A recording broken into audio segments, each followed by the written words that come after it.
শ্রীভূমিতে নেশামুক্ত যুবা ফর বিকশিত ভারত কর্মসূচি অনুষ্ঠিত।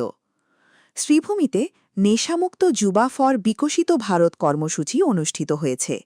শুক্রবার বিপিনচন্দ্র পাল স্মৃতিভবনে আয়োজিত এই অনুষ্ঠানে সমাজ থেকে মাদকাসক্তি দূরীকরণ এবং যুব সমাজকে সচেতন করার লক্ষ্যে এই অনুষ্ঠানের আয়োজন করা হয়।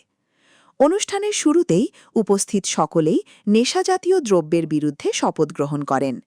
এদিনের অনুষ্ঠানে প্রত্যেক বক্তারা বলেন, একটি সুস্থ, সচেতন ও উন্নত ভারত গড়ে তুলতে যুব সমাজকে মাদকমুক্ত রাখা অত্যন্ত জরুরি। এ ধরনের সচেতনতামূলক উদ্যোগ সমাজে ইতিবাচক পরিবর্তন আনতে গুরুত্বপূর্ণ ভূমিকা পালন করবে বলেও তারা মত প্রকাশ করেন। অনুষ্ঠানে বিভিন্ন স্তরের বিশিষ্ট ব্যক্তি, সমাজকর্মী, শিক্ষক-শিক্ষিকা, যুব প্রতিনিধি এবং সাধারণ মানুষ উপস্থিত ছিলেন। তারা মাদক বিরোধী জনসচেতনতা গড়ে তুলতে একযোগে কাজ করার আহ্বান জানান।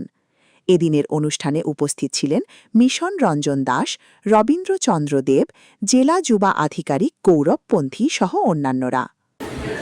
দেশের স্বাধীনতার যখন ৭৫ বছর পূর্ণ হয় তখন তিনি বলছিলেন যে আগামী ২৫ বছর আমাদের জন্য অমৃতকাল, অর্থাৎ ২০৪৭ উত্তরে আমাদের যে আরো ২৫ বছর বাকি আছে,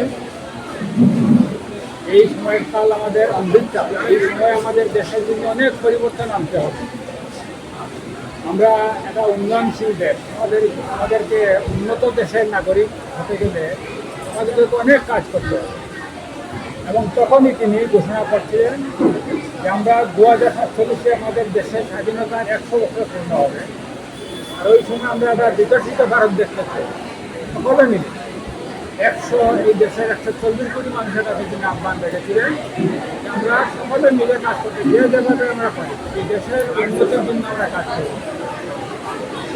এত বাস্তবতা তিনি আহ্বান করেছেন যে নেশামুক্ত ভারত, নেশামুক্ত যুবা ভারত। দেখেন, যুবারাই কাজ করতে পারে। আমাদের দেশের ওয়ার্কিং ফোর্স, আজকে আমাদের এই দেশের 45% মানুষ যুবক। এই যুবক, এই যে ওয়ার্কিং ফোর্স যারা যুবক, যারা দেশকে এগিয়ে নেওয়ার জন্য যুবক সত্যি আমাদের কর্তব্য দরকার। डेवलप बनाने के लिए 2047 तक हमारे माननीय प्रधानमंत्री नरेंद्र मोदी ने संकल्प दिया है, और इस संकल्प को पूरा करने के लिए सबसे बड़ा योगदान होगा हमारे देश के युवाओं को, जो हमारे डेमोग्राफिक एरिया है। और आज की तारीख में आपने देखा होगा कई युवाएं नशा से रिलेटेड समस्याओं से ग्रसित हैं, जिसकी वजह से पूरा हमारा सोशल इकोनॉमी में भी इम्पैक्ट आता है। तो युवाओं को बचाने के लिए, ताकि युवा इससे बचे रहें, इसके लिए हमने प्रोग्राम किया है। इसके तहत ये नशा मुक्त युवा को विकसित भारत एक पूरा ऑल इंडिया लेवल का प्रोग्राम है, जिसका डिस्ट्रिक्ट लेवल कॉम्पिटिशन कहीं में शिमला में आज हो रहा है। इसके विनर्स जो है वो गुवाहाटी के स्टेट लेवल कॉम्पिटिशन में जाएंगे, और नेशनल लेवल कॉम्पिटिशन में जो सिलेक्ट होंगे नेशनल लेवल कॉम्पिटिशन में जाएंगे, जो अगले महीने होने वाला है अगस्त में, इंडिपेंडेंस डे परेड के साथ। उसी टाइम पे इसके विनर्स को सेलिब्रेट भी किया जाएगा।